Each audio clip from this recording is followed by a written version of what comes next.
Yogyakarta, daerah istimewa yang letaknya di selatan Jawa Tengah ini menjanjikan surga dunia untuk para penikmat keindahan alam yang tak akan pernah hilang. Keberagaman arsitektur Buddha menampilkan berbagai candi yang menjulang menjadi sebuah mahakarya yang diakui dunia.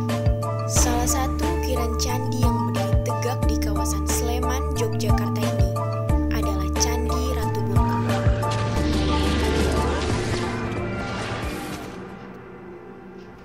Candi Ratu Boko terletak sekitar 3 km ke arah selatan dari Candi Prambanan.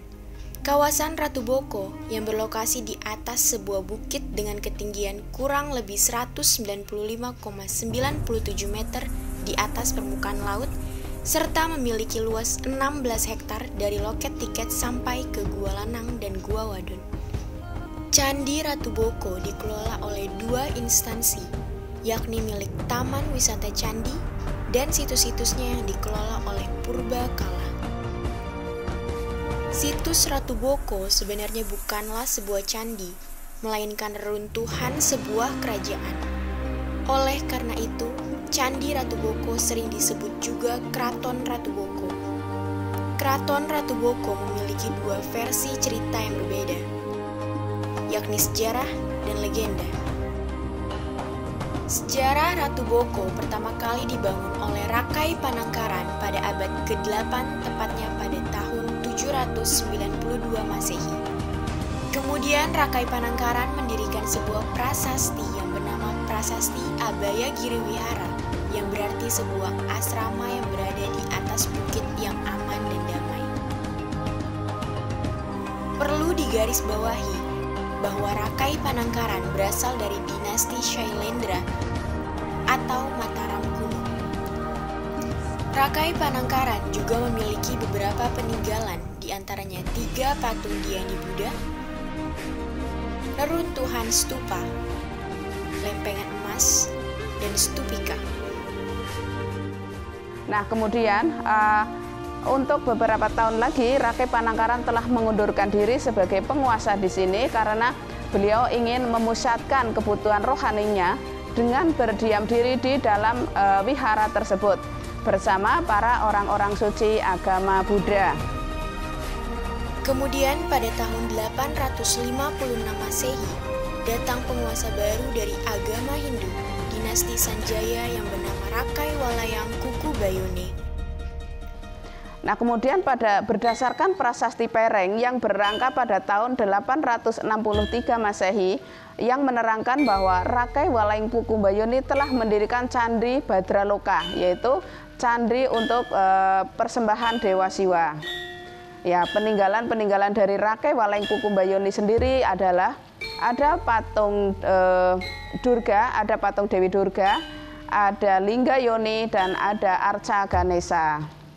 Ya, kemudian karena di sini adalah dilihat dari letak geografisnya yang memang sangat tidak menguntungkan bagi keraton di sini, maka sang raja ini mulai berpikir untuk akan dipindahkan di tempat yang aman. Ternyata tempat yang aman atau tempat yang tepat itu pindah ke Kediri atau di Jawa Timur. Nah, yang membawa itu adalah Empu Sendok pada tahun 929 Masehi. Nah, kemudian di sini dibiarkan kosong, sudah pindah di sana, maka di sini digunakan oleh warga untuk pemukiman. Kemudian legenda yang beredar pada tahun 1006 Gunung Merapi meletus. Terjadi erupsi serta gempa bumi. Maka dari itu keraton dipindahkan ke Jawa Timur, tepatnya di Kediri oleh Empu Sindok. Banyak kerusakan yang ditimbulkan oleh Gunung Merapi tersebut.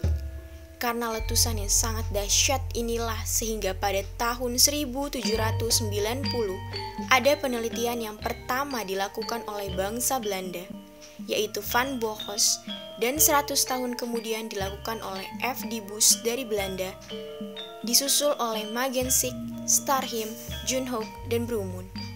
Sehingga F. D. Busch menulis di dalam buku The Kraton van Ratu Boko. Itulah yang menamakan Keraton Ratu Boko.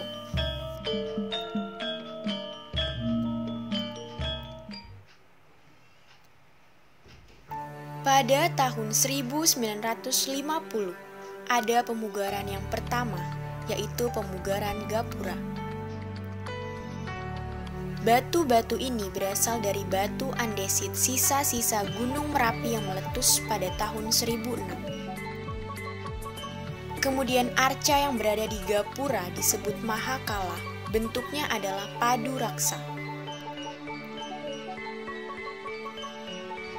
Kemudian puncaknya disebut dengan Ratna, yang memiliki 3 pintu, dan Gapura yang kedua ada 5 pintu lebih besar daripada Gapura yang pertama. Kemudian di sisi kiri terdapat Candi Pembakaran.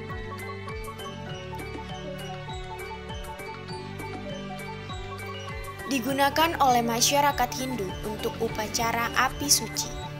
Di bawah Candi Pembakaran terdapat sumur suci yang digunakan setahun sekali untuk upacara Taur Agung atau upacara sehari sebelum Nyepi. Di sebelah utara Candi Pembakaran itu ada tandon air. Ya, tandon air memang sengaja dibuat tandon air yang besar itu agar mencukupi untuk kebutuhan pada masyarakat pada waktu itu, karena takutnya nanti kalau ada musim kemarau nanti akan kekurangan air, maka dibuatlah tandon air yang besar. Nah, tandon air itu memiliki kedalaman 2,8 cm dan airnya berasal dari air hujan dan air mata air. Kemudian sekitar 45 meter dari gerbang pertama yang berada di sebelah timur laut terdapat sebuah pondasi yang dibangun dari batu kapur yang diberi nama Candi Batu Kapur. Bagian atasnya yang sudah tidak bersisa diperkirakan terbuat dari bahan kayu yang gampang sekali hancur. Batu-batu yang terpendam dari tandon air tadi. Nah, batu-batu itu sebelum Gunung Merapi meletus itu adalah sebagai pagar keliling tandon air. Nah, tetapi begitu meletus, Gunung Merapi meletus, akhirnya batu-batu yang tadinya sebagai pagar keliling itu sudah ambruk ke tengah semua dan baru digali pada tahun 2015. Nah, batu-batu yang di sana itu nanti kalau sudah mencapai 80% akan dipasang balik. Kemudian terdapat alun-alun yang dipakai oleh keluarga kerajaan ini untuk kepentingan orang banyak. Dan juga terdapat paseban sebagai ruang tunggu tamu yang ingin berkunjung ke raja. Di sana juga terdapat paseban 1 dan 2. Setelah paseban ada keraton atau istananya dahulu. Waktu agama Buddha berkuasa, istana digunakan sebagai Abaya Giri Wihara. Selanjutnya di bagian selatan Gapura Candi Ratu Boko ada berupa reruntuhan bangunan berbentuk dinding setinggi 3 meter dari batuan andesit yang diberi nama Pendapa atau Pendopo. Selanjutnya ada Keputren. Keputren merupakan tempat tinggal bagi para raja dan putri. Lingkungan Keputren yang dibatasi oleh pagar batu setinggi 2 meter berukuran sekitar 31 dikali 8 meter dan terbagi 2 dengan dibatasi oleh tembok batu yang mempunyai sebuah pintu penghubung. Terdapat 3 buah kolam berbentuk persegi dalam lingkungan Keputren pertama. 2 kolam berbentuk persegi panjang membujur arah utara sampai selatan dan berukuran lebih kecil dibanding kolam yang berbentuk bujur sangkar. Dalam lingkungan Keputren kedua, terdapat 8 buah kolam berbentuk bundar yang berjajar dalam 3 baris. Keputren juga dipercaya sebagai tempat pemandian bagi raja dan juga bagi para wanita. Itu adalah batu alam, tapi itu hasil dari pahatan Ya, kurang lebih kedalamannya itu mencapai 3 meter. Nah, airnya itu berasal dari air hujan dan air mata air maksudnya. Terdapat 2 buah gua di lereng bukit kawasan Ratu Boko yang disebut Gua Lanang dan Gua Wadon. Gua Lanang mempunyai lorong persegi dengan ukuran lebar 3,7 meter, dalam 2,9 meter dan tinggi 1,3 meter. Di dalamnya terdapat relung seperti bilik yang berada di sisi kiri, kanan, dan belakang gua. Gua Wadon ukurannya lebih kecil dibandingkan dengan Gua Lanang, namun ketinggiannya sama, yaitu tinggi 1,3 meter, lebar 3 meter, dan dalam 1,7 meter. Di bagian belakang gua juga terdapat relung seperti bilik. Dan sampai saat ini, Candi Ratu Boko masih dalam proses pemugaran dengan memberi kode pada batu yang ditemukan dan masih banyak misteri yang belum terpecahkan.